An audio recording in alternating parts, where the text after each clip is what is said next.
Ok, listo. Ya está grabado. Entonces, vale, habíamos quedado finalmente entonces en la demostración de em, esta ecuación que está aquí, ¿no? Que salía particularmente de variar la acción de Brans-Dicke con respecto al campo escalar phi particularmente y pues esto lo podíamos realizar haciendo las ecuaciones de Euler-Lagrange respectivamente utilizando pues el lagrangiano de Brans-Dicke, ¿no? Entonces, pues nada, vamos a hacer este ejercicio entonces un momentito a saber cómo podemos llegar allí. Vale, entonces, em, a ver, a ver, a ver. A ver, una de las cosas que podemos de pronto ver para no complicarnos y no escribir tantos términos de una vez es verificar justamente que entre las ecuaciones de Euler-Lagrange, en estas de aquí, lo que nos podemos dar cuenta es que cuando introducimos el lagrangiano tal cual así como está, pues hay una constante particularmente que la podemos eliminar de una vez, que es el factor 1/16pi. ¿Por qué? Pues porque este elemento aparece tanto en esta parte de la ecuación como en esta parte de la ecuación, ¿no? Entonces, saliendo de las derivadas, de cada una de todas estas derivadas, siendo un factor constante, ¿cierto? Y pues dada la igualdad a cero, pues podemos eliminarlo ya directamente, ¿no? Entonces lo podemos pasar a multiplicar y se anularía. Entonces, para ya no escribir este factor 1/16pi, ya que el factor se anula, entonces voy a copiarlo de una vez. Entonces, si quieren copiar aquí el factor,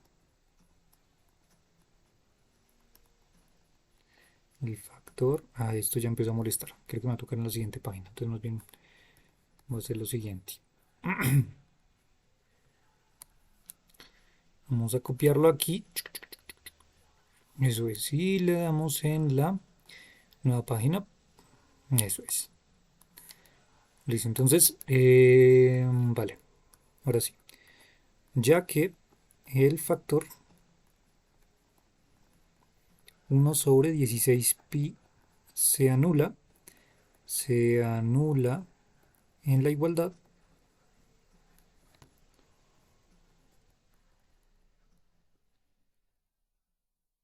Luego. Listo. Entonces, aquí lo que vamos a hacer a continuación pues es hacer el paso a paso, ¿listo? Vamos a encontrar primero las derivadas parciales respectivas para el primer término y luego para el segundo término, ¿listo? Entonces vamos a colocarlo primero para el primer término. Entonces, ¿qué será realizar la derivada parcial de lagrangiano de Brans-Dicke con respecto al campo escalar phi? ¿Vale? Lo primero que vamos a hacer es esta revisión, que este es bastante sencillo porque nos vamos a dar cuenta que entonces dentro del lagrangiano de Brans-Dicke encontramos en el primer término, encontramos justamente el factor phi por r, por tanto si derivamos parcialmente el primer elemento, pues eso simplemente nos daría r, ¿no? Entonces r saldría como una constante, ya que estamos solamente derivando con respecto al campo escalar, y la derivada de phi con respecto de phi nos da 1, o sea que terminamos simplemente con el elemento r, siendo el escalar de Ricci. Listo. Luego miramos el segundo elemento. El segundo elemento nos damos cuenta que aquí tenemos derivadas covariantes de phi, lo cual pues no es la derivada que estamos buscando parcial. Sin embargo, en el primer elemento aquí, si nos damos cuenta en la fracción, tenemos un phi que está dividiendo. Entonces aquí sí podemos aplicar pues la derivada a este elemento, ¿no? Y pues la derivada de esto es como hacer simplemente, pues ya que todo el resto de elementos W, el tensor métrico y todo esto termina siendo constante a ojos de esta derivada parcial, pues entonces lo único que vamos a hacer es derivar realmente con respecto de phi el elemento 1/phi. ¿Vale? Que derivar esto sería igual que derivar phi a la menos 1, ¿no? Y derivar phi a la menos 1 es simplemente bajar el menos y restarle un 1 al exponente, ¿cierto? Quedándonos entonces phi a la menos 2, o lo mismo que es menos 1/phi al cuadrado, ¿cierto? Entonces pues ya está. Entonces para el segundo elemento, particularmente, voy a borrar esto para que no quede aquí feo. Entonces para el segundo elemento, voy a colocarlo aquí bien. Entonces derivada parcial con respecto de phi de 1/phi. Esto nos va a dar entonces menos 1/phi al cuadrado. Entonces el menos por este menos que aparece aquí nos va a dar igual a más. Entonces quiere decir que nos va a quedar un más. El factor omega, el parámetro omega. Luego nos quedará sobre phi al cuadrado. Phi al cuadrado.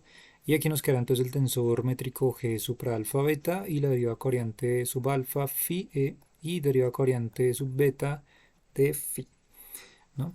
Y ya por último, pues lo que nos damos cuenta también es que pues tenemos que la deriva parcial del potencial, pero si nos damos cuenta el potencial sí depende del campo escalar phi, tal cual, no de las derivadas, sino solamente del campo escalar phi, por tanto pues lo podemos dejar simplemente como menos la derivada parcial de el campo, digo el potencial con respecto a phi, pues ya que no sabemos todavía cuánto vale el potencial, pues lo dejamos simplemente como la derivada parcial del potencial con respecto de phi.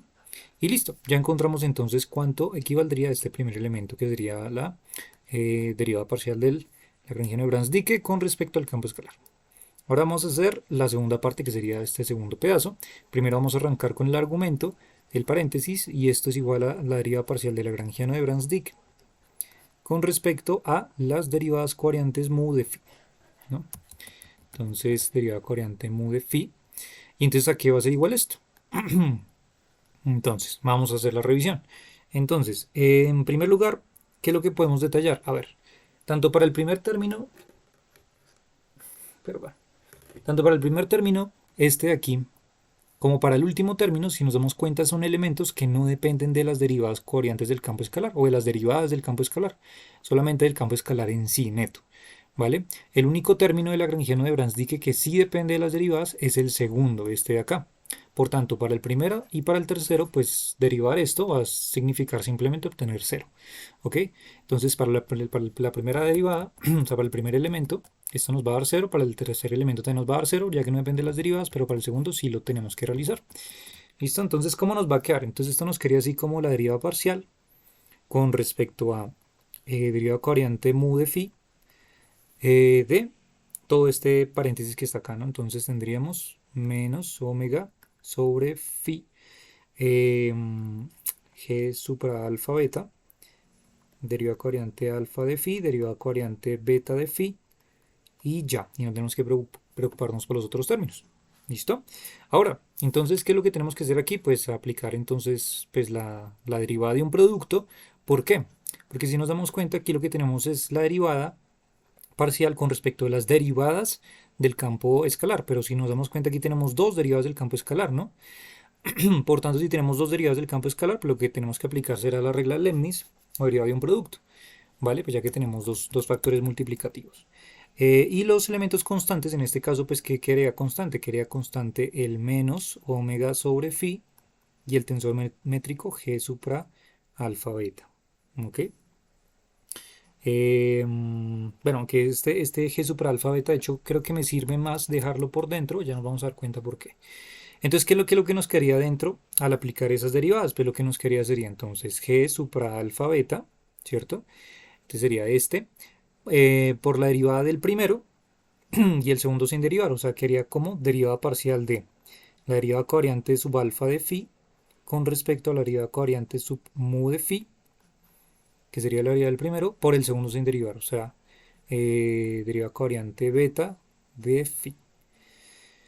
Vamos a ver, está perfecto, listo. Y luego nos quedaría en el otro término, nos quedaría entonces g supra alfa beta, otra vez intacto ya que está factorizando, y nos quedaría el primero sin derivar por la derivada del segundo, o sea, nos quedaría parcial de derivada covariante beta de phi con respecto a la derivada covariante mu de phi. Y esto, derivada covariante alfa de phi. Perfecto. Listo, pues ya está. Listo, ahora lo que tenemos que empezar a ver son las condiciones que deben suceder aquí pues para que esas derivadas tengan sentido, ¿no? Y esto es fácil de ver así como ya lo hemos hecho anteriormente en otros ejercicios, porque pues lo que tenemos que nosotros respaldar es que estas derivadas, particularmente esta y esta, pues den algo diferente de cero, ¿no? Si no, pues no tendría sentido. Y para que den algo diferente de cero, pues de alguna forma, pues lo que tiene que suceder es que los índices tienen que ser los mismos, ¿no? O sea, para que esto nos dé 1, pues en este caso particular, pues lo que debe suceder es que alfa se debe transformar en este caso en mu, y para este caso beta se debe transformar en mu, ¿vale? Estas son las condiciones particulares para que estas derivadas tengan sentido y sean diferentes de 0. Por tanto, pues para que sea igual a 1, pues alfa debe ser mu y beta debe ser mu, pues así quedaría igual y nos daría derivada parcial, nos daría 1. ¿Listo? Pero si hacemos entonces este cambio, pues lo que nos vamos a dar cuenta entonces es como es un índice mudo, entonces si estamos cambiando alfa por mu, entonces todos los alfa que aparezcan aquí los vamos a cambiar por una mu. Entonces si nos damos cuenta aquí en el tensor métrico, en los supraíndices aparece un alfa, entonces también tendremos que modificarlo por un mu. ¿vale? Y de igual forma pasa con esta segunda condición. Si aquí beta lo estamos cambiando por mu, entonces este beta como índice mudo cambiará también acá arriba en ambos términos, ¿vale? Siendo así, ¿qué nos quedaría entonces? Entonces nos quedaría lo siguiente. Entonces, coloco esto.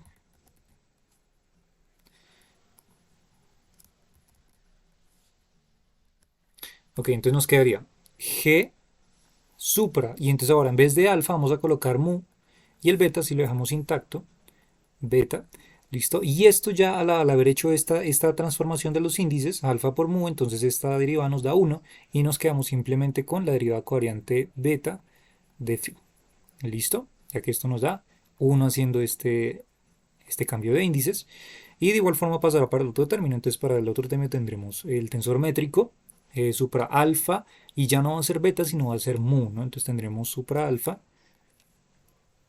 mu. ¿Listo? Y el resto que nos queda va a ser entonces la derivada covariante alfa de phi. ¿Listo? Y ya simplemente fue ese cambio de índices. ¿Ok? Ok, ahora lo que voy a hacer a continuación simplemente va a ser un paso bastante sencillo. Y es, ya sabemos que el tensor métrico cumple una propiedad que se llama la simetría, ¿no? El tensor métrico, recordemos ahí, el tensor métrico cumple propiedad simétrica. Eso quiere decir que si tenemos los índices, digamos, alfa, beta, es exactamente lo mismo que tener los índices beta, alfa, ¿no? O sea, podemos intercambiarlos sin ningún tipo de restricción, ya que es un tensor completamente simétrico, ¿vale? Ok, dejémosla ahí la condición. Listo. Y entonces eso me permite a mí entonces intercambiar un momentito los índices, estos dos índices del primer elemento del paréntesis, ya nos vamos a dar cuenta para qué. Listo, entonces esto queda completamente igual. Te lo coloco igual, te lo quito. Y entonces ahora nos va a quedar beta mu. ¿Listo?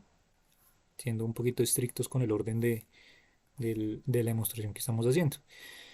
Listo, entonces simplemente lo que hice aquí en este paso fue intercambiar los índices, ¿vale? ¿Y esto para qué? Pues lo que pasa aquí es que si yo me doy cuenta, y ya que beta es un índice mudo completamente, y si nos damos cuenta también en el segundo término tenemos el índice alfa que es completamente mudo también, entonces puedo y tengo todo el derecho de intercambiar para este elemento particular, para esta expresión, puedo renombrar a beta como alfa. ¿Vale? ¿Por qué? Lo puedo hacer porque recordemos que con los índices mudos podemos intercambiar las letras, ¿vale? Y ya que son índices mudos, podemos cambiarle la letra que nosotros queramos, ¿vale? ¿Y por qué alfa particularmente? Pues ya nos vamos a dar cuenta. ¿Qué es lo que pasa cuando yo lo intercambio por alfa? Pues lo que pasa cuando lo intercambio por alfa, entonces es que justamente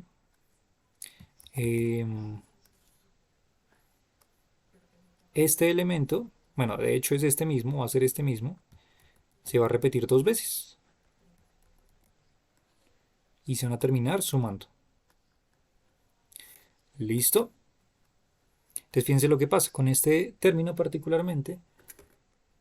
Con ese término particularmente cuando hago el cambio de índice se convierte beta en alfa. Entonces fíjense que este término de aquí es exactamente el mismo término de aquí. ¿Vale? Lo que me permite entonces hacer la suma de ambos términos, que serían los mismos, resultando al final entonces que esto simplemente va a ser menos dos veces omega sobre phi g supra alfa mu derivada covariante alfa de phi. Y ya llegamos ahora sí a pues ya nuestra solución. ¿Listo? Entonces, parcial de Lagrangiano de Brans-Dicke con respecto a la derivada covariante mu de phi es igual a esto que está acá. ¿Listo? Perfecto. Listo, pues ya está. Pero si nos damos cuenta en la expresión de las ecuaciones de Euler-Lagrange, pues no aparece solamente la derivada parcial de Lagrangiano de Brans-Dicke, sino también aparece al final una derivada covariante de mu. Entonces ahora toca coger esta expresión última y aplicar la derivada covariante mu, ¿no? Entonces el tercer paso pues que haríamos sería derivada covariante mu de este término de acá, ¿no? Entonces permítanme un momentito, vuelvo a copiar. Eso es. Listo, eso quiere decir que nos va a tocar aplicar derivada covariante mu a todo este término que está aquí del lado derecho, que sería este.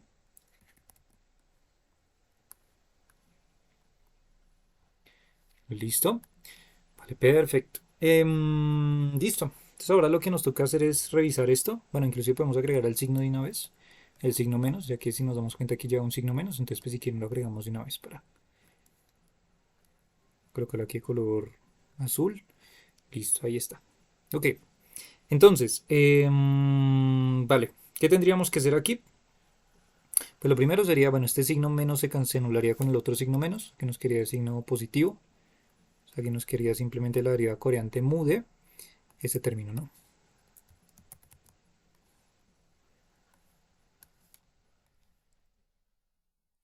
¿Listo?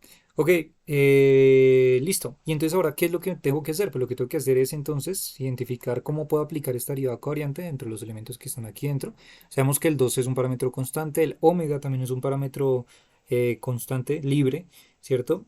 Entonces lo que nos tocará hacer es hacer la derivada del producto de estos dos términos que sería el elemento 1 sobre phi, que es el primero, y el segundo sería la derivada covariante alfa de phi. Y el g supra alfa mu sería constante porque recordemos que eso es otra de las propiedades que ya hemos hablado anteriormente del tensor métrico. El tensor métrico a ojos de la derivada covariante es igual a cero, ¿no? O sea, es constante. Entonces, esto nos permite, utilizando este principio de conservación del tensor métrico, pues nos permite entonces también sacarlo como una constante, ¿no? Y lo que nos quería simplemente entonces es, nos quería entonces 2 omega. Y entonces nos quedaría derivada del primero, que sería derivada covariante mu del elemento 1 sobre phi. ¿Listo? G supra alfa mu, que sería este que está constante. Y el último sin derivar, que sería la derivada covariante alfa de phi. ¿Listo? Y por otro lado, pues tendremos que hacer luego la derivada de este segundo término, que entonces nos quedaría más 2 omega sobre phi. Este phi ahora se tendría como una constante. Eh, Sí. Entonces nos quedaría G alfa mu, derivada covariante mu, derivada covariante alfa de phi, ¿no? Pues ya está. Entonces, ahora lo que nos resta pues, sería simplemente saber entonces a qué equivaldría esta segunda, perdón, esta derivada covariante de 1 sobre phi, ¿vale? Y este último, pues ya lo podemos dejar expresado así. De hecho, ya vamos a dar cuenta que lo podemos simplificar en algo que ya conocemos, ya hemos trabajado anteriormente. Listo, entonces ¿cuánto nos quedaría esta derivada de acá? Entonces para hacer esa derivada pues es como hacer una derivada, pensémoslo como si fuera una derivada aplicando derivada externa y derivada interna o regla de la cadena. ¿Listo? Entonces pensemos un momentito que esta derivada depende de, pues, de cualquier parámetro. Sabemos que esta derivada simplemente vamos a pensarla de la siguiente manera para que entendamos. Entonces a suponer que esta derivada la vamos a simplemente llamar derivada con respecto a de x supramo. ¿Listo? Entonces, si aplicamos esto, lo que sabemos nosotros es que el campo escalar, pues ya al haber hecho justamente este cambio de notación, pues tendremos que derivarlo con respecto al campo escalar. Eso lo que nos permite hacer entonces es decir que esto lo podemos resolver de la siguiente manera. Nos quedaría como derivada con respecto de phi, ¿cierto? eh, de lo que sea que haya aquí dentro, obviamente, ¿cierto? Coloco por acá adentro, ¿cierto? Esto que está aquí adentro pues sería justamente, a ver, sería el elemento 1 sobre phi, ¿cierto? Entonces vamos a llamar, por ejemplo, esto, que la derivada de esa cosa que está aquí adentro va a ser entonces la derivada de phi con respecto a de x supramo, ¿cierto? Entonces quiero que se fijen un momentito aquí haciendo este cambio de notación un momentito para que nos entendamos, que a veces esta notación confunde y pareciera que fuera más complejo de lo que parece, pero no lo es. Entonces lo que tenemos es una derivada covariante de algo que está aquí, ¿vale? Y esto es lo mismo que tener, pues, digamos, en este cambio de notación, la derivada de ese algo con respecto a las coordenadas. Vamos a colocar coordenadas. Pero haciendo regla de la cadena, podemos entonces simplemente expandir en estos dos términos, ya que hay términos que dependen de phi. Entonces tendríamos la derivada de esa cosa que está dentro con respecto de phi por la derivada de phi con respecto a las coordenadas, ¿cierto? O lo que sería lo mismo, en este cambio de notación, si nos damos cuenta, sería la derivada de esa cosa que está aquí adentro con respecto de phi multiplicado por la derivada covariante de phi, ¿ok? Ya que este término de aquí, pues fue justamente como yo lo llamé, hice el cambio de notación, en vez de llamarlo derivada covariante mu, lo llamo derivada de x supra mu. ¿Listo? En este caso que sería con respecto de phi. Pues ya está. Entonces, lo que nos interesa aquí es saber cuánto equivale la derivada de lo que está ahí dentro con respecto de phi. O sea, la derivada de esto de aquí con respecto de phi. Pero la derivada de esto con respecto de phi, pues ya lo habíamos hecho hace un minutito. Y esto es igual a menos 1 sobre phi al cuadrado, ¿no? Que es derivar esto. Sería la derivada externa, ¿no? Y la derivada interna, pues nos queda exactamente como les coloqué aquí. La derivada interna sería aplicando directamente la derivada covariante phi. ¿Ok? Pues sí, ya está. Y el resto lo dejamos completamente intacto. Entonces tendríamos aquí g supra alfa mu derivada covariante alfa phi. ¿Listo? Ya está ahí todo bien. Sí, perfecto. Y el último término, pues queda igual, ¿vale? Este todavía no lo vamos a mover. Entonces sería covariante mu, sería covariante alfa de phi. Perfecto. ¿Listo? Eso es. Listo.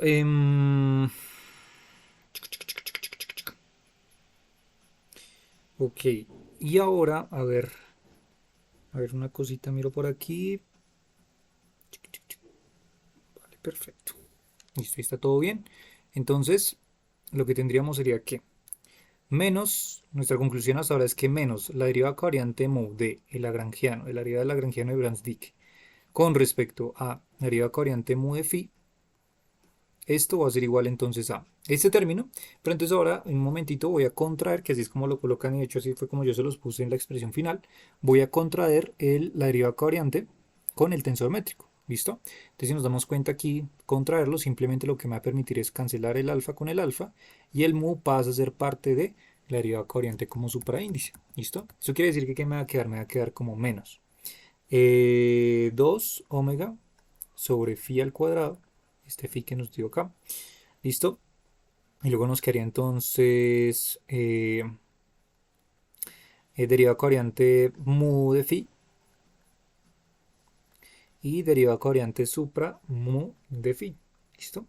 O lo pudimos haber hecho al revés también, digamos contraer este de aquí atrás con este de acá. Y en vez de llamar entonces mu y mu, alfa pasa a ser parte de supraíndice. Entonces nos quedaría, pues sea que lo podemos llamar como alfa o sea que lo podemos llamar como mu, igual son índices mudos, por tanto los podemos renombrar. ¿Listo? Y el último término, esto de aquí ya lo hemos trabajado, esto de aquí, este operador, que realmente es un operador, eh, ya, sobre phi. Listo, este operador, si ustedes lo recuerdan bien, alguien me dice cuál es el nombre de este operador, del tensor métrico por las derivas covariantes de ambos índices. Solo está el maestro Eddie, así que maestro Eddie, toda suya la pregunta.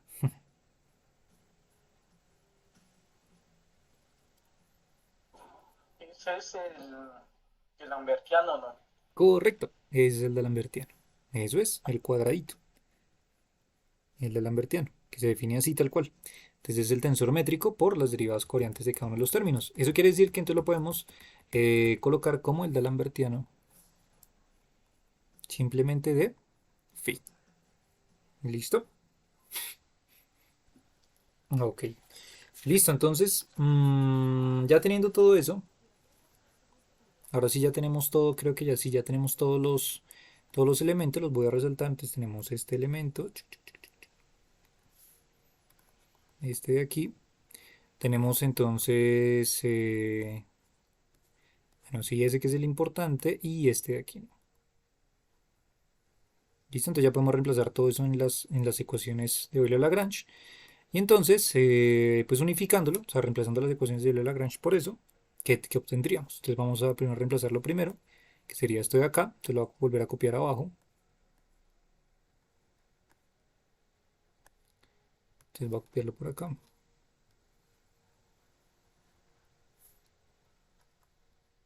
Entonces en primer lugar tendríamos R, luego más omega por phi al cuadrado. Un momentito, va a subir un segundo. Bueno, entonces aquí si nos damos cuenta, por ejemplo, aquí podemos también contraer, voy a hacerlo de una vez aquí arriba, voy a contraer, por ejemplo, el tensor métrico con, por ejemplo, esta derivada covariante. ¿Listo? Entonces, este alfa y este alfa se anulan y el beta pasa a ser parte de supraíndice de la derivada covariante. Entonces, quedaría como derivada covariante supra beta de phi, derivada covariante sub beta de phi. ¿Listo? O alfa, cualquiera de los dos. Bájalo como alfa. Bájalo como alfa. Entonces tendríamos derivada covariante supra alfa de phi, derivada covariante sub alfa de phi. ¿Listo? Y nos queda menos la derivada del potencial b de phi con respecto de phi. ¿No? Y por último, pues tenemos que agregar este último término, que sería el menos todo lo que está acá. Entonces sería menos 2 veces omega sobre phi al cuadrado. Y luego seguirían las derivadas covariantes. Ah, bueno, pero ya que estoy llamando entonces, en vez de mu, ya que utilizamos aquí el alfa, este alfa de acá, entonces en vez de colocarlo mu, voy a llamarlo alfa, ¿listo? Para que queden con los mismos índices la expresión, ya que son índices mu. Entonces tendríamos derivada covariante alfa de phi, derivada covariante supra alfa de phi, más 2 omega sobre phi por el d'Alembertiano de el campo escalar igual a cero. ¿Listo? Pues ya está. Y entonces ya lo último que tenemos que hacer aquí es hacer la revisión de qué es lo que podemos operar. Y si nos damos cuenta, podemos operar este término de aquí con este término de aquí, ya que son los mismos, a excepción de un menos y un 2, ¿vale? Eso quiere decir que tenemos una vez una manzana menos dos veces la manzana, ¿cierto? O sea, eso quiere decir que nos quedará menos una vez la manzana. ¿Ok? Entonces, finalmente la expresión sería R menos una vez esa manzana, entonces phi al cuadrado, derivada covariante alfa de phi, derivada covariante alfa de phi, eh, y ya entonces nos quedaría más 2 omega sobre phi del lambertiano de phi y menos la derivada del potencial b de phi con respecto de phi, igual a cero. ¿Listo? Y pues ya está. Ese sería finalmente nuestro resultado, que creo que es el que les había planteado yo el día de ayer. Si es el mismo, solamente que aquí coloqué fue de primeritas, coloqué fue este primer término, el del Lambertiano. 2 omega sobre phi del Lambertiano de phi. Ajá. Luego tenemos el R, el escalar de Ricci. Luego tenemos este elemento, menos omega phi al cuadrado. Sí, todo lo mismo. Y el de la sí, ahí está. Listo. Este de aquí sería entonces nuestra demostración de donde sale justamente esas ecuaciones, en este caso de campo, para el campo escalar, ¿no?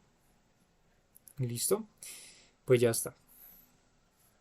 Ahora sí, un poquito más claro, maestro Edwin.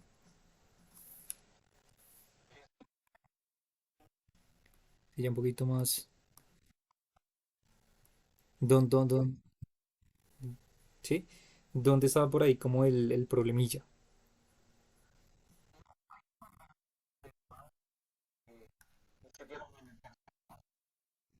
Ah, ok. Ahí sí, ya listo, bien. Entonces sería nuestra ecuación número 2. Ecuación número 2 de las importantes de la teoría de Brans-Dicke. El día de ayer creo que hemos llegado a la ecuación número 1, que fue esta.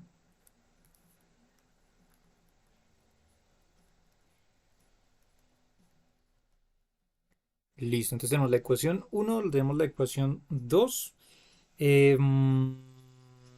Ok, sí, y a continuación lo que voy a hacer es entonces, a partir de la ecuación 1, esta de aquí, la que llevamos deducido el día de ayer, vamos a calcular la traza. Y una vez calculemos la traza, ya nos vamos a dar cuenta para qué vamos a calcular la traza, porque vamos a relacionar la traza de esta ecuación, particularmente, con esta ecuación número 2. Y al final vamos a llegar a una expresión importante que nos va a permitir entonces calcular cuáles son los términos fuente de ese campo escalar. ¿Listo? O sea, de qué van a depender. Ok, entonces voy a tomar la ecuación número 1, esta de acá. Vamos a ver si la puedo.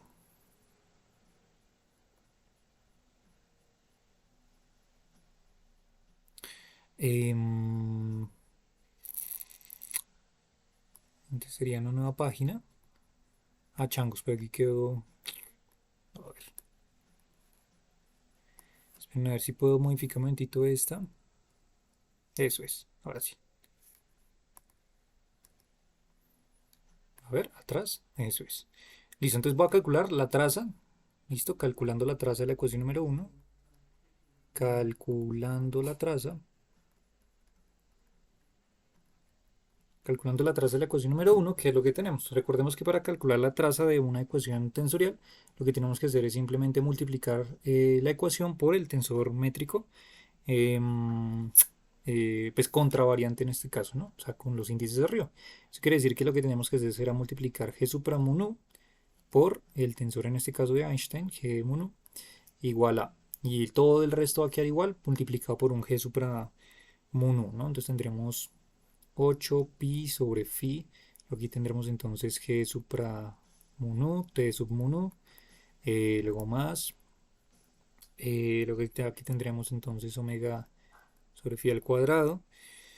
Entonces aquí ¿qué tendremos? Aquí tendremos entonces g supra mu nu, derivada covariante mu de phi, derivada covariante nu de phi.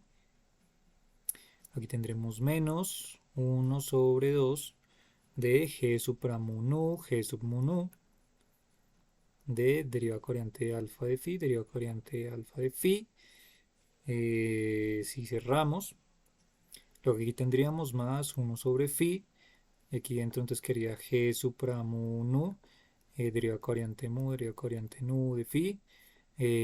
Luego tendríamos menos g supra mu nu, g sub mu nu, del D'Alembertiano de phi. Cierro y por último me quedaría entonces menos 1 sobre 2 phi db de phi g supra mu nu, g sub mu nu. ¿Listo? Perfecto. Listo. Y entonces ahora aquí hay una parte importante y es que pues recordemos que cuando calculamos particularmente este ejercicio que ya lo hemos hecho, justamente el tensor métrico por su el tensor métrico covariante con el tensor métrico contravariante, ¿cierto? Era como calcular justamente los elementos inversos y los elementos normales de la diagonal principal de ambos, ¿no? Es como multiplicarle la matriz por la matriz inversa, ¿cierto? Y eso nos da la matriz identidad. Sin embargo, pues aquí como tenemos cuatro, como la dimensionalidad del tensor métrico es de 4 elementos, entonces sabemos que esto nos va a dar igual a 4, ¿no? Que es lo que llamamos nosotros, creo que he hecho ya anteriormente cuando calculamos la traza de una de las teorías de gravedad modificada que utilizamos. Entonces, cuando aplicamos esto particularmente, esto de aquí nos devolverá entonces simplemente el valor de 4, ¿vale? O sea, la matriz de identidad y la suma de esos elementos que nos da 4. O sea, tendríamos como matriz de identidad tendría 4 elementos, 1, 1, 1 y al sumarlos nos da 4, por eso el 4. Si fueran 5 dimensiones, pues nos daría 5. ¿Listo? Ok. Entonces, ¿esto qué nos quedaría? Entonces, esto nos quedaría, ¿vale? Para el elemento de aquí, el tensor métrico por el tensor de Einstein, ¿vale? Al contraerlo, simplemente nos vamos a quedar con el escalar, en este caso de Einstein, del tensor de Einstein, G. Y ya les digo cuánto es, que eso ya lo hemos hecho inclusive anteriormente. De hecho, lo voy a colocar por aquí a un ladito. La traza de las ecuaciones de Einstein, esto nos da igual a menos R. ¿Listo? Que espero se acuerden. Bueno, si no se acuerdan, venga, lo hacemos aquí un momentito. Entonces, sabemos que G mu nu, que son las ecuaciones de campo de Einstein clásicas, son R mu nu menos un medio de G mu nu por R, ¿cierto? Eso es el tensor de Einstein. Ahora, si calculo entonces la traza, G mu nu, G mu nu, G mu nu, G mu nu, nos quedará entonces G supra mu nu, R sub mu nu, menos un medio de G supra mu nu, G sub mu nu por R, ¿cierto? Pero esto es G. Esto de aquí sería, esta es la definición del escalar de Ricci, o sea que esto nos dará R, esto de aquí. Y aquí tendremos lo mismo, fíjense que aparece G supra mu nu, G sub mu nu, que sería igual a 4, porque son una dimensionalidad de 4. Entonces tendremos menos 4 dividido 2 por R. 4 dividido 2 nos da 2, o sea que tendremos R menos 2R. Y R menos 2R nos da menos R. ¿Qué es eso? Entonces G es igual a menos R, que es lo que coloqué acá arribita, ¿ok? Entonces esto significa la traza del tensor de Einstein. Entonces, pues ya está. Ok, vale, por otro lado, al otro lado entonces, ¿qué nos quedaría? Nos quedaría igual a 8 pi sobre phi, ¿listo? Luego tendremos g supra mu nu, t sub mu nu, pero esto nos devolverá entonces el tensor o sea, la traza del tensor energía-momento. Em, Luego, posteriormente, a ver qué más podemos hacer aquí. Mm, Este último elemento más omega phi al cuadrado. Esto, bueno, aquí creo que no podemos hacer mucho. O sea, aquí lo vamos a dejar completamente intacto. Entonces, g mu nu, derivada covariante mu de phi, derivada covariante nu de phi. Y aquí, en cambio, sí podemos hacer algo. Y es que esto de aquí nos va a quedar como... Esto nos quería un 4, pues el 4 que les comentaba ahorita. 4, 4 aquí nos quería un 4. 4 entre 2 nos daría 2, aquí nos quería menos 2. Y esto quería derivada covariante alfa de phi, derivada covariante alfa de phi. ¿Cierto? Ahí estamos bien. Ahí está perfecto.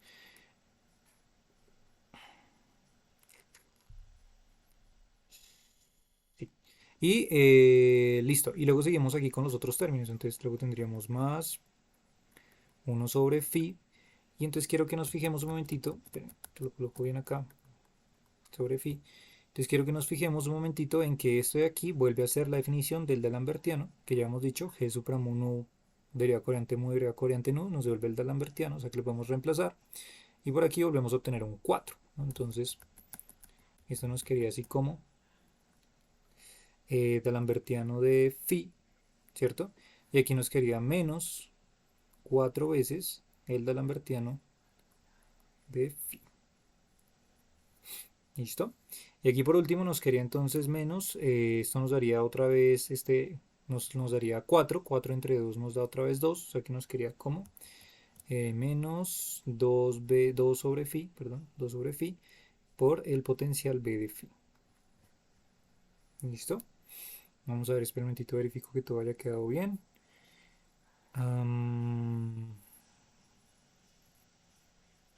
Sí, perfecto, está todo bien. Listos. Ok, vale. Porque este primero lo cambié de color. Llamémoslo 8pi sobre phi. Eso es. Listo. Mira, lo que pasa aquí en mis apuntes, lo que tengo es... Ok, sí, lo que yo tengo aquí es lo siguiente. Que de hecho sí estaría bien. Entonces, vale. Aquí para que vayamos teniendo en cuenta los índices, es importante. Entonces, fíjense que aquí cuando yo introduje este elemento, ¿cierto? Que es ese mismo de acá. Y este elemento, que es el mismo de acá. Ya simplemente al encontrar este tensor métrico, lo que nos permite hacer entonces esa nueva estructura es hacer lo siguiente. Vamos a colocar todo exactamente igual. Entonces tendremos todo esto completamente igual. Pero entonces vamos a llamar entonces, bueno, vamos a darlo así intacto, g mu nu, derivada covariante mu de phi, derivada covariante nu de phi. Y quiero que nos fijemos un momentito en el segundo término, entonces nos queda menos dos veces, perdón, menos dos veces, sí. Entonces esto es lo mismo que tener lo siguiente. Esto es lo mismo que otra vez descontrayendo con el tensor métrico, sería lo mismo que colocar g supra alfa beta, derivada covariante alfa de phi, derivada covariante beta de phi. Entonces, aquí lo único que hice fue descontraer este supraíndice de la derivada covariante. ¿Listo? Lo descontraje con este elemento y este elemento de acá. ¿Listo? Estos dos. O sea, este de aquí y este de aquí. Si lo vuelvo a contraer, pues vuelvo a obtener lo que está arriba. ¿Vale? Ese es el único paso aquí a tener en cuenta. El resto queda igual. Ah, bueno, de hecho aquí podemos operar algo de una vez. Si nos damos cuenta, aquí tenemos que dentro del paréntesis fíjense que aparece entonces el término del D'Alembertiano de phi menos 4 veces el D'Alembertiano de phi. O sea, 1 menos 4. Y 1 menos 4 nos daría menos 3 veces el D'Alembertiano de phi. ¿Listo? Ya lo último que era igual, menos 2 sobre phi y el potencial de phi. ¿Listo? Ok, vale. Y este paso es importante porque fíjense que podemos simplificar estos dos elementos. ¿Por qué? Porque, como si nos damos cuenta, los índices que hay aquí, alfa, alfa y beta, beta, son índices mudos, los puedo renombrar. ¿Vale? Y como los puedo renombrar, entonces lo que puedo decir es que alfa lo voy a transformar ahora en mu y beta lo voy a transformar en nu. ¿Listo? Y si hago esa transformación para este segundo término, pues lo que me va a quedar es exactamente lo mismo que el primero. ¿Vale? Entonces, ¿cómo nos quedaría? Nos quedaría entonces como menos dos veces, nos quedaría menos dos veces, entonces nos quedaría g supra mu nu, derivada covariante mu de phi, derivada covariante nu de phi. Listo, haciendo ese cambio, cerramos paréntesis y queda pues todo el resto completamente igual, ¿no? Pues ya está. Y entonces ahora sí nos damos cuenta que este elemento es el mismo que acá, pero aquí tenemos un 1 menos dos veces lo mismo, o sea, 1 menos 2 que nos daría menos 1. ¿Ok? Entonces esto nos quedaría como todo esto igual.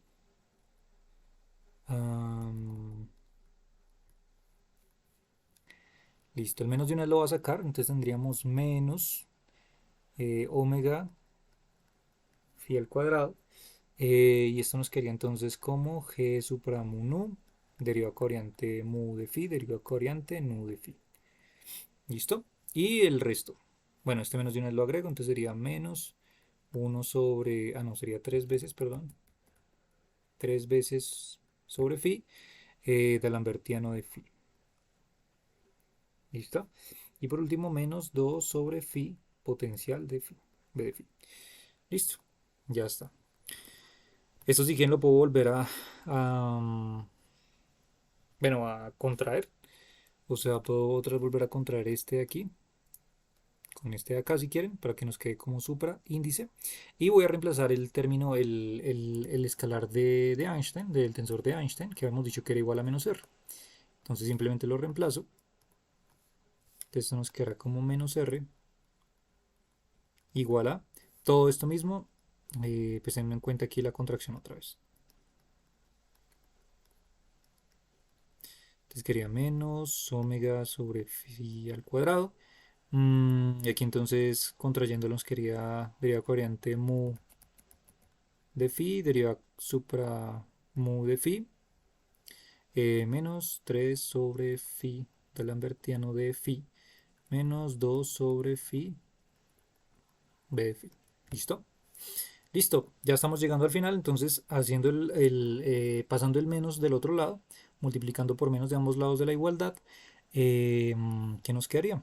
Nos quedaría que entonces R, el escalar de Ricci, va a ser igual a 8pi sobre phi por t más omega, perdón, aquí iría menos, eh, phi al cuadrado, y luego aquí quedaría entonces, voy a llamarlo, voy a renombrar aquí en vez de mu, alfa, ya que es un índice mudo, no hay lío, ya nos vamos a dar cuenta porque más adelante al reproducirlo con la otra, al reemplazarlo, pues están con índices alfa, entonces de una vez con alfa. Entonces, quedaría así, aquí nos quedaría más 3 sobre phi, D'Alembertiano de phi, y aquí tendríamos otro más, 2 sobre phi potencial b de phi. ¿Listo? Ahora sí llegaríamos a nuestra conclusión. Entonces esta de aquí sería nuestra expresión o la relación del escalar de Ricci, el escalar de curvatura, ¿no? Relacionado con los aportes que hacen los campos escalares phi y pues la materia particularmente. ¿Listo? Ok, ahora entonces, ya una vez tengo esto, sería la ecuación número 3 de la traza, ecuación número 3. Entonces lo que voy a hacer es eliminar el escalar de Ricci. ¿Cómo así que eliminarlo? Entonces lo que vamos a hacer simplemente es reemplazar este escalar de Ricci en la ecuación 2 que habíamos obtenido anteriormente. Y ahí es donde vamos a tener nuestro resultado, uno de los resultados importantes finales que aparecen en tantos artículos cuando trabajan teoría de Brans-Dicke. ¿Listo? Entonces aquí ya tenemos relacionado el escalar de Ricci, que es igual a esto. Pero fíjense que en la ecuación número 2 también teníamos un escalar de Ricci por acá. Entonces, lo que vamos a hacer simplemente es reemplazar la ecuación 3 en la ecuación 2. ¿Listo? Eso es lo que vamos a hacer a continuación. Entonces, ¿cómo nos va a quedar? Entonces, reemplazando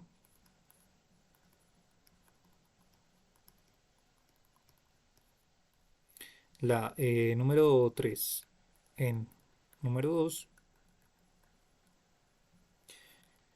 nos quedaría de la siguiente manera. Entonces, vale, R, que sería todo esto, entonces voy a volver a copiar.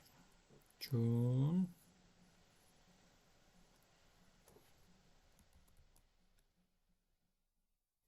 todo eso, que sería R. Y luego tenemos aquí menos omega, todo esto, menos omega sobre phi cuadrado. Entonces voy a colocarle un otro color. Menos omega sobre phi al cuadrado. Eh, Derivada covariante alfa de phi, derivada covariante alfa de phi. Vamos a ver si está todo bien. Sí. Luego más 2 omega sobre phi. 2 omega sobre phi, sí. D'Alembertiano de phi. Listo. Y menos variedad del potencial con respecto de phi. Y todo esto debe ser igual a 0, según la ecuación 2. ¿Listo? Todo lo que hice simplemente fue reemplazar 3 en 2. O sea, reemplazar el escalar de Ricci en la ecuación número 2. ¿Listo? Por eso nos quedó esos términos. Ahora vamos a ver qué es lo que podemos anular. ¿Vale? En principio nos damos cuenta que este término de aquí, que es de signo positivo, con este término de aquí, que es de signo negativo, es exactamente el mismo. Nos damos cuenta, tenemos omega sobre phi al cuadrado y tenemos las derivadas covariantes sub y supra de los campos, o sea que este se va a anular con este de aquí. Aparte de eso, ¿qué más podemos hacer? Creo que no podemos hacer mucho más. Pero lo que sí voy a hacer a continuación entonces es factorizar el término del d'Alembertiano de phi, o sea, el cuadradito phi. ¿Listo? Eso entonces, ¿qué nos quedaría? Bueno, de hecho, si lo voy a factorizar de una vez y el resto de términos los voy a pasar del otro lado de la igualdad. ¿Vale? Eso quiere decir que si factorizo entonces, voy a colocarlo de color verde, si factorizo el d'Alembertiano de phi, este y este, ¿cómo nos va a quedar? Nos queda, lo coloco aquí con un puntito, puntito. Entonces el d'Alembertiano de phi, factor común de 2 omega sobre phi, 2 omega sobre phi, que sería este de acá, más 3 sobre phi, que sería este de acá. ¿Listo? Y esto igual a qué. Entonces el resto de términos los pasamos del otro lado de la igualdad, o sea que nos va a quedar igual a el menos 8 pi t sobre phi nos queda positivo, entonces 8 pi t sobre phi positivo, pasa positivo al otro lado. Y luego tendremos este que será negativo, menos 2 sobre phi b de phi. ¿Listo? Y este que está negativo lo pasamos positivo al otro lado, o sea que queda más la derivada de b de phi con respecto de phi. ¿Listo? Pues ya está. Ahora, si resolvemos esto que está aquí dentro, o sea, si colocamos en sí esto que está aquí dentro del paréntesis del factor, entonces tendremos que eso simplemente es 2 omega más 3 sobre phi, ¿cierto? Igual a todo el resto que está del lado derecho. Y entonces, si pasamos a multiplicar, bueno, a dividir en principio, o el inverso de esto, al otro lado de la igualdad, para que nos quede simplemente el d'Alembertiano de phi, entonces el d'Alembertiano de phi nos queda igual a, pues, el inverso de esto, ¿cierto? Phi sobre 2 omega más 3 de todo ese término que está acá.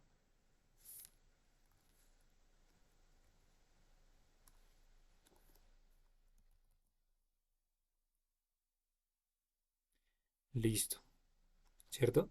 Pero aquí nos damos cuenta entonces que si multiplicamos el phi por cada uno de los términos que están dentro de acá, lo que nos va a quedar es que este se va a anular con este y este se va a anular con este y nos va a quedar un phi acá.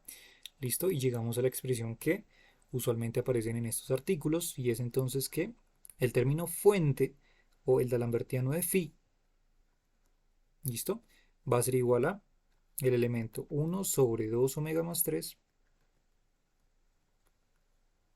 1 sobre 2 omega más 3, corro esta flechita, listo, y nos quedaría entonces factor de 8 pi por t, que sería este primer elemento, ya se canceló el phi con el phi, menos 2 veces el potencial b de phi, que sería este de acá, el phi con el phi también se me canceló, y me quedaría por último más, este phi si no se cancela con nada, entonces le damos acá al ladito, de esta manera. ¿Listo? Listo. Y esta es otra de las ecuaciones estrellas también que aparecen dentro de los artículos relacionados con teoría de Brans-Dicke. ¿Listo? Este particularmente. Esa sería nuestra ecuación número 4. ¿Listo? y quedó relacionado con el término fuente. ¿De qué depende entonces la fuente? Fíjense que cuando hablamos fuente de campo escalar, o sea, para que exista de alguna forma físicamente o intuitivamente, alguna forma un efecto gravitacional, ¿cierto? Esa fuente del campo escalar o esa fuente gravitacional depende de qué? Depende de la materia, efectivamente, porque tenemos la traza del tensor energía-momento, o sea, estamos incluyendo la parte de la materia, ¿cierto? Pero aparte de eso también, dependiendo cómo se comporte esta fuente de campo gravitacional, también dependerá del potencial que exista, ¿no? Si existe algún tipo de potencial particular, recordemos que estos potenciales, como comentamos al inicio, están relacionados un poquito con la constante cosmológica, una generalización de la constante cosmológica, ¿cierto? Entonces, dependiendo esos tipos de interacciones gravitacionales, dependerán también de los elementos potenciales que existan del campo escalar. Si no existen, ejemplo, digamos que no existan, pues solamente va a depender de alguna forma del elemento de la materia que contenga ese sistema, ¿no? Y aparte de eso, fíjense, y quiero que eh, se percaten de eso, que también tenemos un elemento que está aquí afuera factorizando, que es súper importante y tiene que ver justamente con la importancia que comentamos al inicio, contextualmente del parámetro omega, ¿no? Entonces fíjense que aquí aparece nuestro parámetro omega, que eso de alguna forma lo que era, o el papel que jugará, justamente va relacionado con el ajuste fino que va a tener entonces esta constante gravitacional, ¿no? Y que dependerá de la evolución del universo mismo, ¿no? Entonces, fíjense que aquí ya tenemos un avance bastante amplio en lo que se refiere justamente a lo que sería, digamos, las interacciones gravitacionales, pero ahora dependiendo desde un nuevo enfoque de campos escalares, ¿no? Y tensoriales. ¿Listo? Ok, listo. Por aquí entonces doy unos comentarios particulares que tienen que ver ya con, ¿con qué? Con estos resultados finales. Y entonces, como lo mencionaba al inicio, en la próxima sesión, que sería el próximo fin de semana, que sería nuestro último encuentro, pues ya haríamos la aplicación directamente a la cosmología, ¿no? Y allí pues ya veríamos entonces qué pasa cuando aplicamos esta teoría de Brans-Dicke a la cosmología, digamos las ecuaciones de Friedman, las clásicas, cómo cambian, y ver allí entonces qué importancia pues vamos a tener en este nuevo marco teórico, ¿no? Entonces, vale. Por aquí entre las noticas tengo, con esto se demuestra lo anteriormente, esperando que la relación, que es aquí, lo anteriormente esperado, que la relación entonces que la fuente de campo escalar o relacionada con la interacción gravitacional sea proporcional al tensor o a la traza del tensor energía-momento, o sea, a la materia, ¿no? Estas son las partes importantes que tienen que seguir existiendo, ¿sí? Porque si existe materia, eso lo que me está diciendo en palabras, es que si existe materia y o energía, tenemos una fuente de campo gravitacional, ¿no? Entonces por eso es que T particularmente actúa como fuente,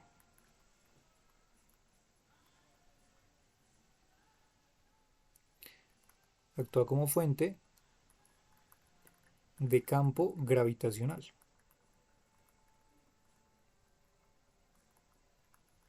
¿cierto? Pero algo aún más interesante es que si nos damos cuenta, aparte de que depende de T, también hay una dependencia de ese término del D'Alembertiano de los potenciales, ¿no? Entonces podemos pensar en algo bien interesante y algo bien curioso, y es que, bueno, esto particularmente, eso se le llama justamente un acople, o sea que el D'Alembertiano definió los términos fuentes que generan campos gravitacionales no solamente dependan de la materia, sino también de los campos escalares o los potenciales particularmente. Ese acople particularmente lo que me está diciendo es que imagínense ustedes un mundo donde no existiera materia, un universo donde no necesariamente existiera materia, pero sí ese campo escalar. Ese campo escalar justamente que me genera, por ejemplo, las épocas de la inflación, como lo comentaba yo al inicio, o simplemente un campo escalar que me replique los efectos de la constante cosmológica, ¿no? De la expansión del universo. Y eso entonces lo que me está diciendo en otras palabras es que independientemente exista o no exista materia, si existe algún tipo de potencial relacionado con eso, va a existir interacción gravitacional. O sea que aún así en ausencia de materia y energía tenemos interacción gravitacional, siempre y cuando existan estos potenciales. ¿Vale? Es algo muy loco, porque entonces aquí ya estamos diciendo que a excepción de que no exista materia, relacionada con el tensor de energía-momento, pues también puede existir entonces interacción gravitacional, pero relacionada con esos potenciales de campo, ¿no? Entonces aquí lo que podemos decir es que B de phi actúa también como fuente de campo gravitacional, ¿no? Y lo podemos ver de hecho en las características pues, de la relación con la constante cosmológica, ¿no? Vemos que también la constante o esa energía oscura, entre comillas existente, posee pues una descripción o unas características gravitacionales, ¿no? De interacción gravitacional. ¿Sí? Entonces lo que estamos diciendo es que quitemos todas las galaxias o toda la materia bariónica y nos quedamos, por ejemplo, solamente con la energía oscura, pues esa energía oscura generará de alguna forma una interacción gravitacional. ¿Listo? Pues ya está. A ver qué más tengo por aquí. El término curiosamente proporcional a este último término, estos dos últimos términos, se elimina así. BFI, o sea, el término de masa pura. Ah, bueno, aquí hay una notación importante bien curiosa, que de hecho por ahí inclusive habíamos utilizado anteriormente cuando estuvimos haciendo, creo que fue FDR, las transformaciones conformes, si no estoy mal. Eh, y en quinta esencia. Ah, sí, cuando hablamos de quinta esencia, es un caso particular. ¿Qué pasaría si, caso particular, qué pasaría si aplicamos, por ejemplo, el potencial este de tipo armónico, si ustedes lo recuerdan, o de masa pura que a veces la llaman, y es este potencial si lo seleccionamos de la siguiente manera, si lo seleccionamos como m cuadrado, phi al cuadrado. ¿Sí? Esto se acuerdan que lo hablamos un poquito cuando estuvimos hablando de modelos de campo escalar, pero solamente de quinta esencia. Entonces, ¿qué pasa en este caso particular si introducimos esto acá? ¿Vale? Esa es la pregunta. Pues lo curioso es que estos últimos dos términos se terminan anulando, ¿vale? Eso es algo bien interesante. Si yo reemplazo en estos dos últimos términos, tengo menos 2b de phi, que sería m cuadrado phi al cuadrado, más lo que tengo aquí phi, y luego aquí tengo derivada de esto con respecto de phi, o sea, tendría dos veces m cuadrado phi, ¿cierto? Pero phi por fin nos da phi al cuadrado, o sea que tenemos que eso es igual a 2m al cuadrado, phi al cuadrado, más 2 veces m cuadrado, phi al cuadrado, lo cual fíjense que es lo mismo, se termina anulando. O sea que cuando seleccionamos particularmente este tipo de potencial, estos dos últimos términos se me terminan anulando, ¿no? Y eso pues de alguna forma sería bien interesante porque entonces lo que podríamos decir es que solamente el término fuente, cuando estamos incluyendo un potencial de ese tipo armónico, solamente el término fuente de interacciones gravitacionales va a depender de la materia que exista, ¿no? Entonces ahí podemos juguetear, por ejemplo, como una propuesta de investigación, es también de revisar cuáles son los tipos de potenciales que podríamos aplicar dentro de estos elementos y ver cómo se comportaría justamente esta fuente de interacción gravitacional, dependiendo de lo que o dependiendo de los potenciales que nosotros juguetemos. De hecho, con los que hablamos la vez pasada en quinta esencia, podemos introducirlos también en este mismo modelamiento, ¿no? Ok. Listo, esto como una curiosidad. La forma de la acción de Brans-Dicke o las ecuaciones de campo sugieren así que phi juega el rol del acople inverso gravitacional dado por, entonces aquí recordemos que el valor de esta G gravitacional, que ahora se va a llamar una G efectiva, va a depender de phi y va a estar relacionada con el inverso de phi, ¿no? O sea, recordemos en todo momento que este campo escalar nació realmente desde la idea de, de la relación que tiene con la constante cosmológica, perdón, la constante de la gravitación de Newton, ¿no? La constante de Cavendish. Entonces, esta constante de la gravitación nace primeramente como una relación entre este campo escalar que estamos nosotros jugueteando a cada rato con esto, ¿no? Entonces ahora esta constante va a depender de cómo evolucione, ¿cierto? Este campo escalar también, esta relación inversa. Entonces, a ver qué más tengo por aquí, el cual se vuelve una función del punto espacio-temporal. Por esta razón, el rango de valores phi deben ser mayores a cero. Bueno, eso tiene bastante sentido porque pues si no tendríamos el valor justamente absoluto de lo que sería la constante de la gravitación universal, ¿no? Y estos valores de alguna forma phi positivas pues corresponderían a lo que sería un carácter gravitatorio de manera atractiva, ¿no? No repulsiva, sino atractiva. Desde un punto de vista teórico, un valor de W de la unidad, acople fuerte gravitacional, sería natural y este representaría el límite de baja energía en la teoría de cuerdas. Bueno, esto ya lo habíamos hablado un poquitico cuando estamos hablando de que si seleccionábamos particularmente omega igual a 1, ¿sí? O de la unidad, es justamente lo que llaman el límite de baja energía en la teoría de cuerdas. O sea, si aquí reemplazamos por un 1, lo que estamos diciendo de alguna forma es un esquema de la teoría bosónica para escribir estas interacciones, eh, pues para recuperar justamente esto mismo, el límite de baja energía de la teoría de cuerdas, ¿no? Sin embargo, los valores de W de este orden son excluidos por la capacidad de test de las teorías gravitacionales en el límite de campo débil para campos sin masa y para un campo escalar phi. Vamos a ver qué más tengo por aquí. Los experimentos de dilatación de tiempo en el sistema solar son asociados usualmente para valores, digamos aquí contrastando un momentito, lo aquí contrastando con experimentos, contrastando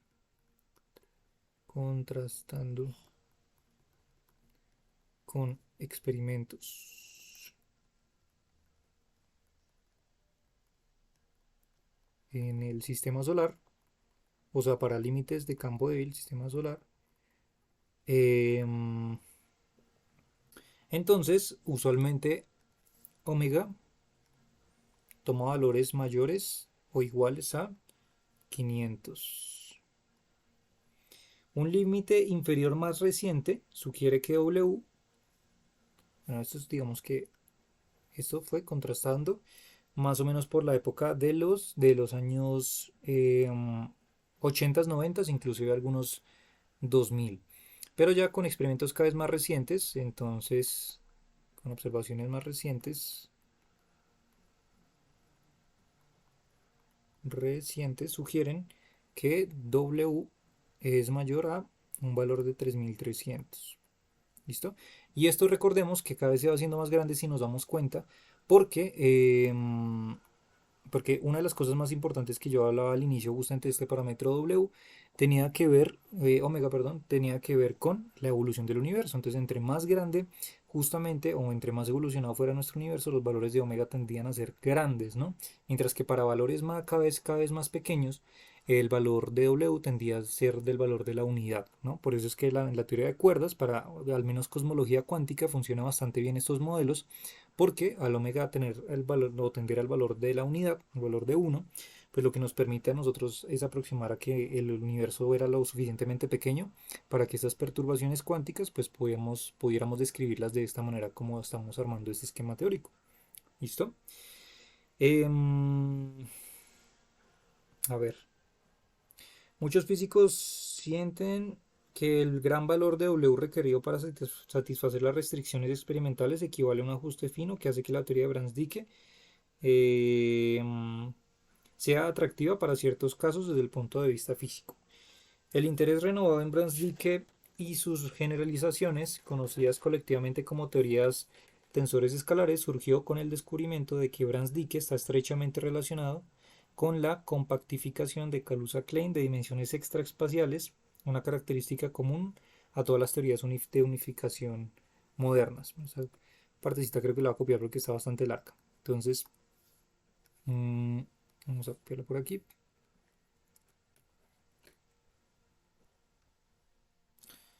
El interés renovado en, entonces el interés renovado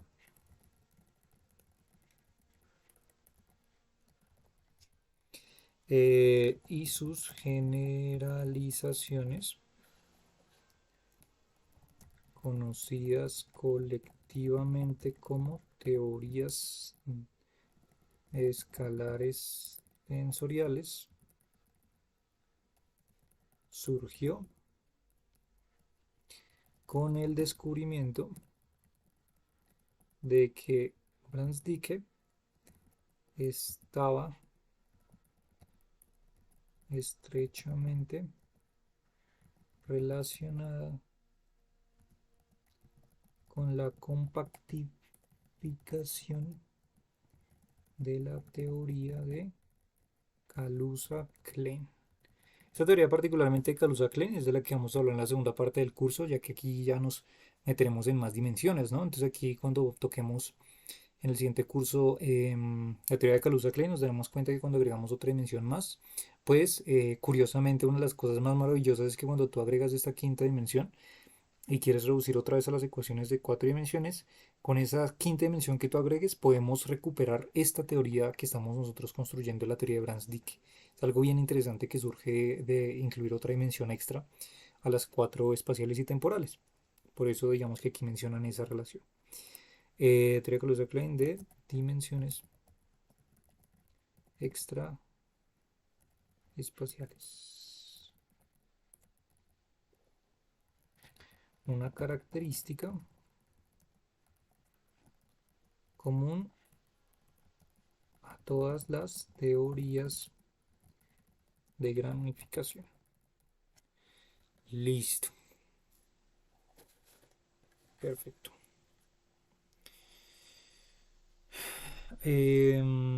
Vale.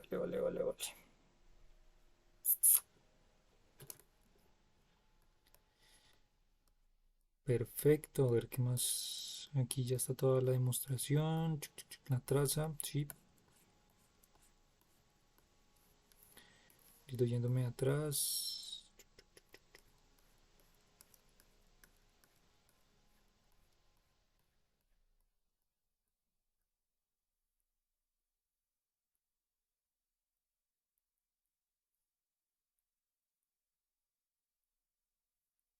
Listo. Perfecto. Ok. Entonces, vale, en resumidas cuentas, pues hasta ahora lo que hemos obtenido ya con esta sesión del día de ayer y el día de hoy, fueron las ecuaciones de campo, las ecuaciones fuente eh, y las ecuaciones tensoriales relacionadas con el campo escalar que ahora estamos modificando.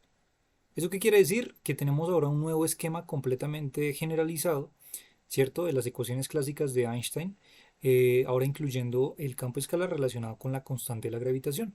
¿Listo? Que va a evolucionar dependiendo los tipos de potenciales que seleccionemos y el tipo de campo escalar que impliquemos particularmente. ¿Listo?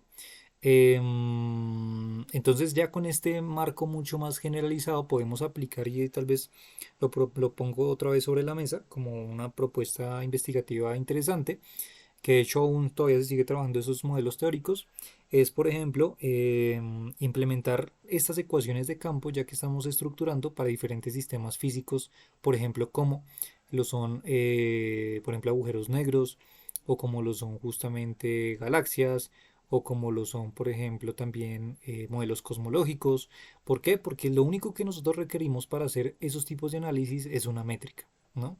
Una métrica y saber cómo se comporta también pues esa materia que estamos analizando, si es un fluido, si es un polvo, o qué es, ¿no? Entonces, de alguna forma cuando nosotros hacemos esas consideraciones, lo único que necesitamos saber es cuál es la métrica que estamos trabajando. Por colocarles un ejemplo, digamos que queremos analizar, por ejemplo, el agujero negro, por ejemplo, agujero negro facilito de Schwarzschild.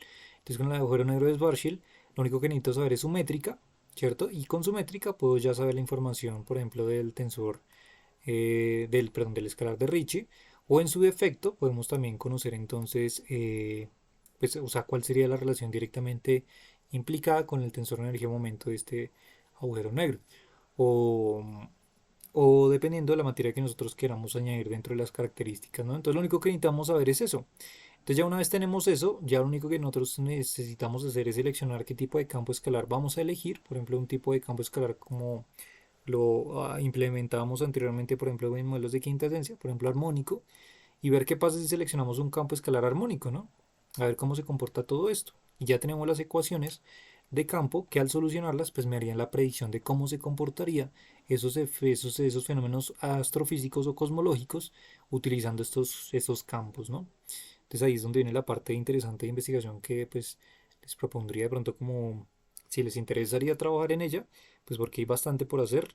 Además de que pues no es un tema tan viejo realmente, no es un tema tan viejo. Entonces sí que aún tiene pues bastante utilidad. ¿Listo? Entonces hasta ahí hago un stop y les pregunto si hay preguntas o todo está claro. Hola Camilo, Sebas, Roberto. Bueno, pero ustedes que pronto llegaron un poquito tarde, pues de igual forma ahí está la grabación, que ahí lo que estamos haciendo es simplemente deducir de las ecuaciones que vimos el día de ayer, hacer la demostración y dedujimos también pues las otras ecuaciones de campo, ¿listo? Relación con la fuente y demás términos, ¿ok? Listo, listo. Entonces, y bueno, no sé si alcanzaron a estar en el momento que dije. Ya la próxima sesión lo que haremos sería aplicar entonces las ecuaciones de Brans-Dicke en la cosmología, ¿listo? En el marco de Jordan, un marco sin transformación conforme, o sea, el marco normalito, el de siempre. Y entonces vamos a acoplar ya directamente las ecuaciones cosmológicas con la teoría de Brans-Dicke y vamos a ver pues cuáles son esas predicciones que nos plantearían esos nuevos análisis, ¿no? Y llegaríamos a lo que sería pues una nueva representación, un nuevo esquema de estos tipos de comportamientos para el campo escalar y para el mismo universo, ¿cierto? Esa dinámica del universo mismo con estos aportes, ¿listo? Em, ¿Qué más? ¿Qué más? No más, creo que no sería, no vendría siendo más, ya eso lo terminaríamos entonces el siguiente fin de semana, ¿listo? Y ya el siguiente fin de semana pues concluiríamos finalmente con nuestro curso de la primera parte de teorías de gravedad modificada. Listo, terminando ya cerrando con la aplicación de estas ecuaciones a la cosmología. Listo. Entonces, vale. Si no hay más, si no hay preguntas, dudas, inquietudes, entonces hasta hoy dejaríamos, ya que, como comentaba al inicio, digamos que todo este tema pues es bastante amplio y pues requiere también bastante interiorización por los cálculos teóricos también y pues por la parte física que representa, ¿no? Entonces,